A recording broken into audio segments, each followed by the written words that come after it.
Welcome back. Now to complete our discussion, talking about sports injuries and other related topics.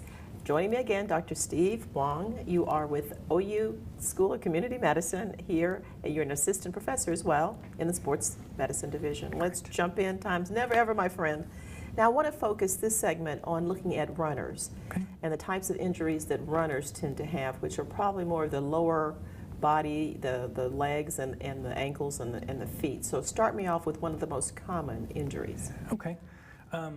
Yes, for certain runners are going to be more lower extremity, occasionally in the back, but mostly knee, foot, ankle.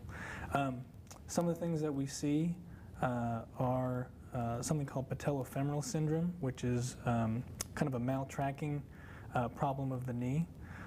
Also, you can see... Now, a maltracking of the knee, people want to know what's happening with my knee if it's maltracking. I mean, is it like moved out of position? Is it, what's it doing? Sure. You know, interesting, you look at the mechanics of the knee, and you have a kneecap, which is also known as the patella. Okay. And it sits in a groove on the distal portion of your thigh bone, which is called the femur. Okay. And as you flex and extend your knee, when you walk or run, it slides up and down, okay? And the only thing keeping it in place, well, you've got several ligaments, but you also have a patellar tendon and a quadricep tendon that keeps it going straight up and down. Okay. Well, you know, our bodies are not necessarily perfectly designed for doing this thousands of times in a row, okay? And as it does that, it can slide to one side, and as it does so, that creates a lot of friction on the back side of the kneecap. Okay. And that can lead to degeneration and pain and decreased performance. Now, what's causing the knee to slide from side to side? Is it because those ligaments and things in there are weakening, or we're overusing them, or we're not exercising to strengthen enough? I mean, why? It's a very complex equation of forces. Okay. And there are forces that pull it to the left and to the right. There are ligaments that attach to it, and there are also unique biomechanical factors that's unique to each of us. The angle, or Q angle, what they call, which describes how your femur bone connects to the shin bone, can affect it, and that's why females, again, can be more prone to this. Okay. Footwear is a factor. So does your footwear properly support the medial or inner portion of your foot?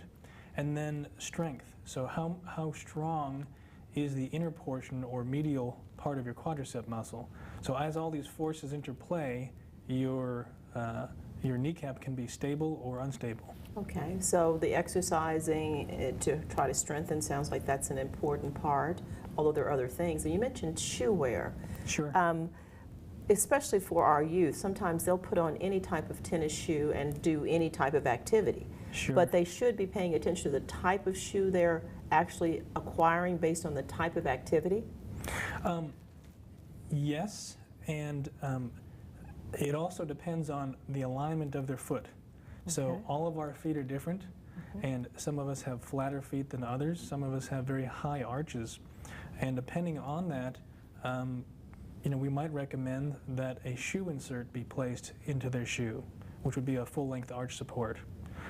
Some people who have very flat feet or a flexible high arch, they may overpronate as they walk or run.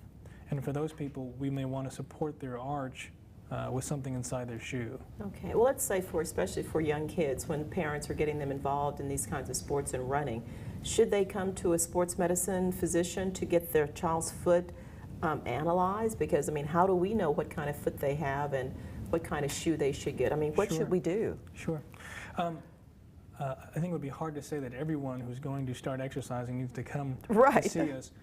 But certainly for those who do more exercising than the rest of us, if they have problems with their knees or their ankles or their feet, it would be a good idea to get evaluated. But you know, I'm a person who